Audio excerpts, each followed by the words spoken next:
Hey, what's up guys, my name is CykaHotFire, and today I'm going to be talking about some reflections on 2018 for CSGO and what I think should be added or improved in 2019. So without further ado, let's get right into it. First of all, I'm going to start off with kind of the least important stuff. I'm going to talk about service medals first. So it's pretty much impossible to get enough XP to pretty much get above level 3 for service medals unless you literally play 24/7, and even then I don't think it's possible to get above level 4.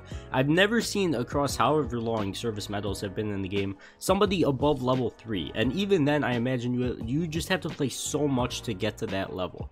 I really hope they add something to maybe make it easier to get XP by doing Overwatch cases or stuff, because Overwatch cases not only would allow players to get more XP and would people would do it because, hey, I want to get a higher level service medal, but it would also be hey, it kicks cheaters out of the game. You can't cheat anymore if you get banned on Overwatch, obviously, so yeah, it'd be a win-win for everybody. Now, next up I want to talk about Danger Zone. Now, I'm pretty sure we can all agree that it's a pretty good start, but it definitely needs a lot of improvements in my opinion. It's a pretty fun game mode for maybe 30 minutes to an hour or something, but it tends to get really boring. And all in all, it really doesn't have the replayability like other Battle Royale games do, like PUBG. Fortnite's a better example, even though I don't really play Fortnite anymore. It's a good example, obviously a lot of people play it, but from what I've seen, CSGO devs are working on a larger map called XL Enclave. Well, the reason that I know that it's larger is because it has XL in it, which you can only assume means extra large,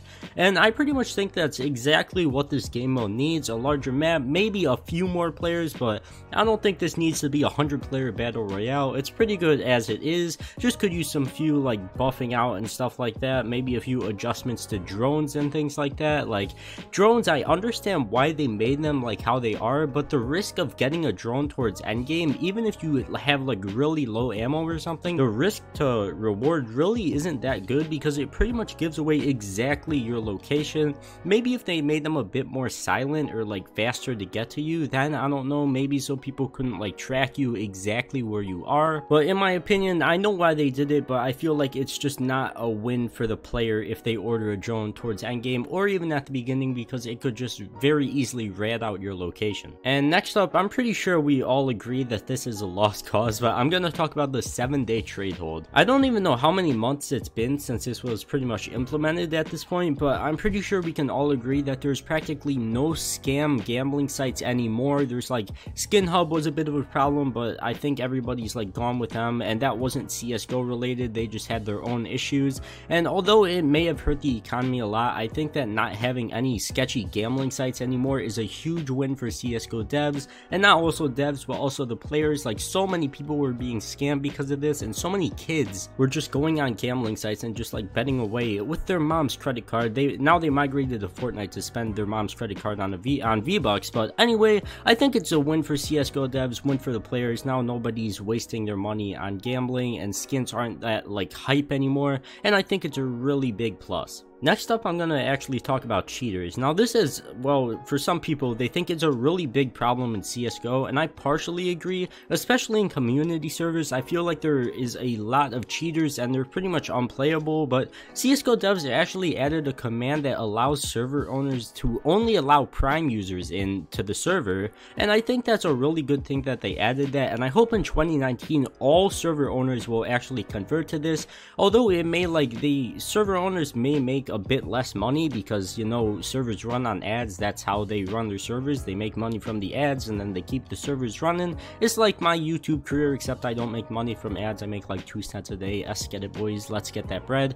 But I'm getting really off topic. So I honestly went in a community server the other day for 30 minutes and just ran into 2 blatant hackers. I think they were level 1 and level 2 in game, and they were obviously both non-prime. So once again, I hope that all server owners actually make it so that you have to have Prime enabled to actually join the server. I think it would just stop a lot of cheaters and a lot more stress for all the players playing the server, because if you find somebody cheating on a server, you might just leave it, find a new server, and never come back. Now next up, if you guys actually didn't know, the Battle Royale or free-to-play CSGO update, whatever you want to consider it, actually caused CSGO to gain 62,000 players, and it's still counting because it's based off the last 30 days and it's only been 25 days. It's based off this month.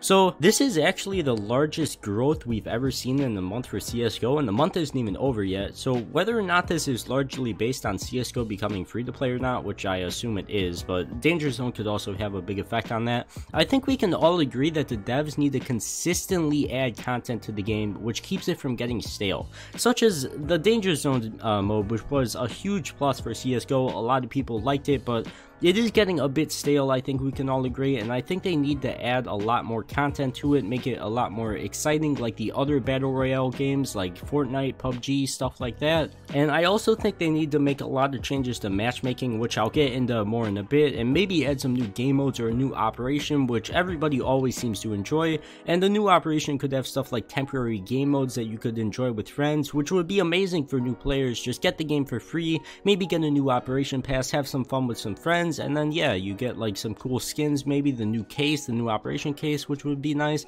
But yes, let's keep her talking, let's keep her going. Let's now talk about matchmaking. Now there's a lot I want to say about matchmaking. First of all, I just want to state, in my opinion, I think matchmaking in its current state is completely like unplayable. And it's not just because of CSGO going free, because throughout my entire time playing CSGO, I don't even know how many years it's been now, it's been like 2,800 hours, 2,900, something like that.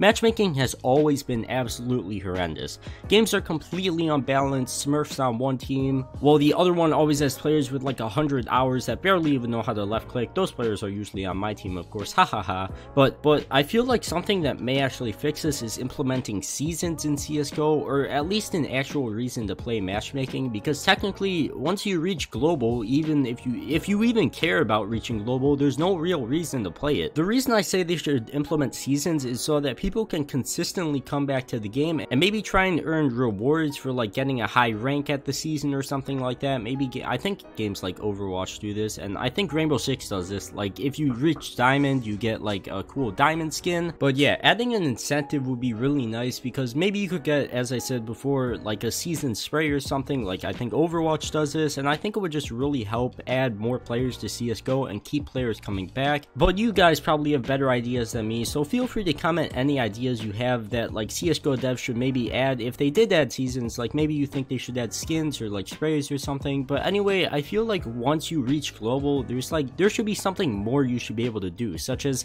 like maybe being able to earn elo so you could get into higher leagues, like something. I don't really know what games do this at this point, but I think this would be really good for CSGO. As I said before, getting to global doesn't really mean anything at this point. Maybe the higher leagues could cause you to earn even more cooler prizes, or maybe it could be an alternative to going like ESEA or Faceit to go pro, because paying money to go professional is kind of dumb. I think that you should personally be able to do it like through the CSGO client. You shouldn't have to go through another one, because newer players may not even know about these clients and they may be good at the game, etc, etc. It's just a whole mess, and I think that CSGO should add an alternative way to going pro.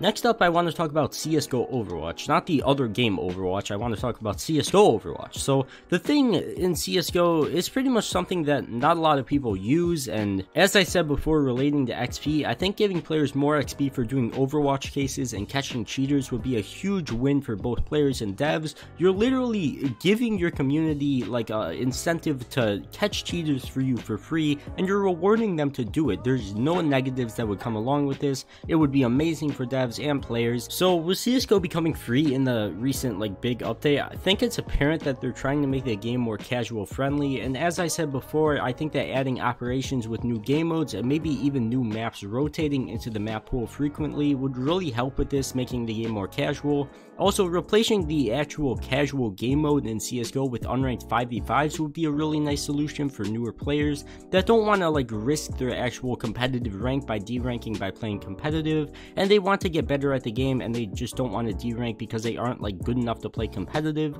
And unranked 5v5s would be really nice. You don't really gain any experience from playing casual, because I don't even know how many, it's like 10v10 or something. That's probably wrong, don't quote me on that, but you don't obviously gain any experience in the competitive game mode from doing that, so I think 5v5s would be a much better alternative. But next up, once again related to game modes, I want to talk about CSGO devs potentially. I think they should add a game mode specifically for only team play. In my opinion, playing matchmaking and going against a pre-made 5Q when you're just trying to solo queue, have a nice chill game, isn't really fair at all. There should really be a separate game mode for players that want to specifically practice with their team against other teams and develop as a team. I said team like 12 times, that probably sounded really confusing, but they want to develop their team by playing against other teams, if that makes sense. And as I said before, this would probably go well with the path to become a professional player or a team together through the actual CSGO client instead of having to go through something like FaceIt or ESEA, because it's not really fair that you have to pay money to try and go pro, but it's not that big of a deal anymore since CSGO is free, so it definitely makes sense, and they have to pay for 128 tick servers, so it does make a lot of sense. But I personally just think that CSGO devs should add something through the game to make it a lot easier and well structured. So if you haven't noticed by now, I kind of had a lot to talk about, but next up, and one of my final things I want to say, is that CSGO devs should contribute more to major event prize pools. Like, there's only a major once, well, maybe twice a year, but let's just say there's only a major once a year because there's only been one major this year. The last couple majors for I don't even know how long have had the same old $1 million prize pool, and that really, in my opinion, doesn't really cut it anymore. Other games, specifically Fortnite, are offering $100 million prize pools in, I think it was for the next year, or for like 365 days after they said that tweet or whatever it was. Now, I don't know if CSGO devs would want to put that much money in the competitive scene, especially since it's Valve and they don't like putting a lot of money into the competitive scene and stuff like that. I think if they added a case to go along with the major, and pretty much every time somebody bought the case, a percentage of the money would actually go towards like the prize pool of the major. I think they did this for Dota 2 actually, but this would really show that the devs care about the professional scene. And don't get me wrong, $1 million prize pool is no small amount, but with the community that CSGO has, I can definitely say that a lot of people would probably buy a case just so they could fund the major and support the pro players. But besides all of that, I think that I can say that that pretty much does wrap up this video. But before we end the video, I just wanted to thank you guys for all of the support on my channel this year. My dog is chewing on a chew toy behind me. It really does mean a lot to me actually, and I greatly appreciate all of you that watch my content, all of you that subscribe and all of that. But the growth of CSGO this year has also been absolutely amazing, and I've learned so much making content for you guys and cannot wait to make even more next year. But besides that, thank you guys so much for watching. If you did enjoy, don't forget to leave a like and subscribe, and I will see you guys in the next one. My dog is still chewing on the chew toy. Peace!